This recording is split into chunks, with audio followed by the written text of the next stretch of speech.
पीने योग्य प्याऊ लगवाओ, नल लगाओ, कुआं खुदवाओ। और वो 5 वर्ष भाई और बहनों यहां भी काम करता रहा और वहां का भी काम करता रहा। सड़कें बनवाओ। जब रह गए केवल 1 महीना, 1 महीना जब रह गया तो उसने कहा कि आज मैं अपनी प्रजा से एक साथ बात करना चाहता हूं, मेरी सारी प्रजा को बुला लिया जाए। ढिंढोरा पीटा गया, सारी प्रजा आई और उस राजा ने कहा कि हे भाई और बहनों, मेरे कार्यकाल में किसी को कोई कष्ट हुआ हो तो बताओ, अभी मेरे पास मैं 1 महीने तक के लिए राजा हूं। तो प्रजा ने कहा ऐसा राजा तो हमने देखा ही नहीं, हमारा राजा बहुत बढ़िया है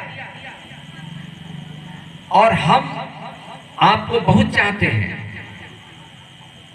तो फिर उसने कहा, मंत्री से कहा कि ठीक है, किसी को कोई कष्ट नहीं है तो हे मंत्री, ये मैं जिस राजमहल में रहता हूं ये राजमहल देख लो, इससे सुंदर राजमहल 15 दिनों में वहां बन करके खड़ा करो, जाकर के जितना पैसा लगे उतना पैसा ले जाओ, क्योंकि मैं 1 महीने के लिए भी राजा हूं। मंत्री ने कहा हुजूर ठीक है, ये आज्ञा भी पालन की जाएगी। और 15 दिनों में ही वहां राजमहल बन के खड़ा हो गया।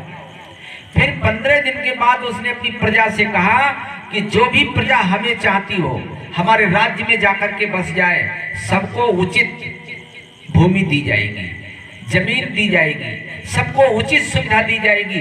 जो हमें चाहते हो वो हमारे राज्य में जाकर के बसे, वहां पर सारी सुविधाएं मैंने व्यवस्थित कर दी हैं। तो सारी प्रजा चली गई वहां पर।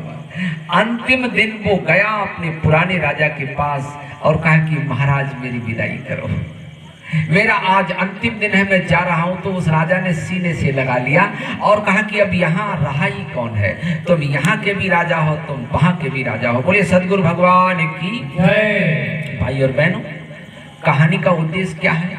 अगर हमें अपने जीवन जीने का ढंग मालूम हो जाए तो हम यहाँ भी राजा रहेंगे और वहां भी जब भगवान के पास जाएंगे वो हमें सीने से लगा लेगा।